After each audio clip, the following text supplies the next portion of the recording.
voiture, 150. 4-5 fois? Beaucoup. Je dirais 100. Un camion de gravier, par exemple, ça, c'est une tonne. Voyons, alors, combien de fois on fait le tour de la Terre? Je pense pas qu'on va aller bien loin avec 161 tonnes. C'est 20 fois le tour de la Terre en voiture et il faudrait 4600 arbres matures pour absorber tout ce CO2.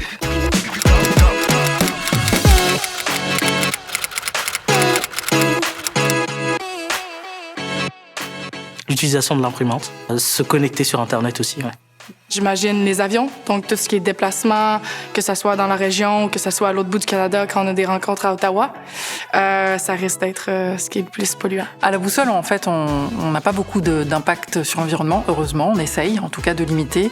Les donations nous sont amenées, en fait. C'est quelque chose auquel on doit faire face de toute façon parce qu'on fait du spectacle vivant, mais on est conscient, puis on essaye de voir comment on peut le réduire ou aller compenser ça dans d'autres départements.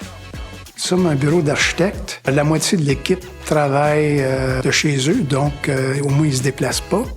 La climatisation, c'est le chauffage, toutes ces bonnes choses-là.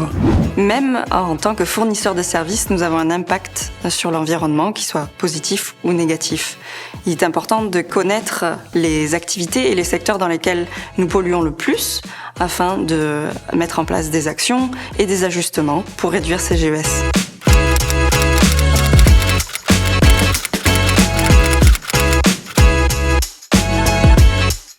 Il faudrait.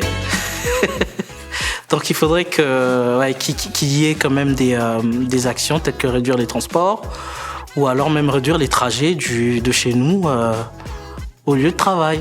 Donc peut-être reconsidérer tout ce qui va être télétravail par exemple, ce genre de choses. Ouais. Toutes les réunions sont en présentiel. Si vraiment la personne est loin, on va privilégier Zoom. En fait, tous les conférences, enfin, Zoom, Google Meet, toutes les plateformes de conférences en ligne. On compense avec des réunions en Zoom quand on peut, en tout cas. Si on avait un train, ça aiderait. Des TGV au Canada, ça nous aiderait beaucoup. Mais ça serait des longues distances quand même. La majorité des réunions sont faites sur Teams. Moi, je suis vraiment mal placé pour pouvoir discuter de la question de l'avion parce que je suis dans un avion toutes les semaines. Dans la mesure du possible, et chacun à notre échelle, privilégier les réunions en ligne et la mutualisation des réunions en présentiel permet de réduire ces trajets en avion et donc de réduire ces émissions de GES. De plus, cela permet de réduire les coûts de son entreprise ou de son organisme tout en aidant la planète.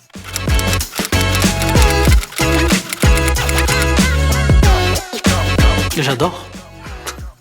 Je découvre de nouvelles choses. Je suis pas végétarien, mais au contraire, avec ma curiosité culinaire, bien sûr que. Moi, personnellement, ça me dérange pas trop. Je suis quand même assez flexible. Par contre, je connais des personnes que c'est certain que ça va leur déranger un peu. Ah bah ça serait super. Ça fait du sens, je veux dire, il faut qu'on réduise notre consommation de viande. Vin et fromage, je suis in de toute façon. Bravo, moi ça me convient. Réduire les plats de viande ou de poisson et opter pour des options végétariennes lors de rencontres professionnelles est une action facilement réalisable.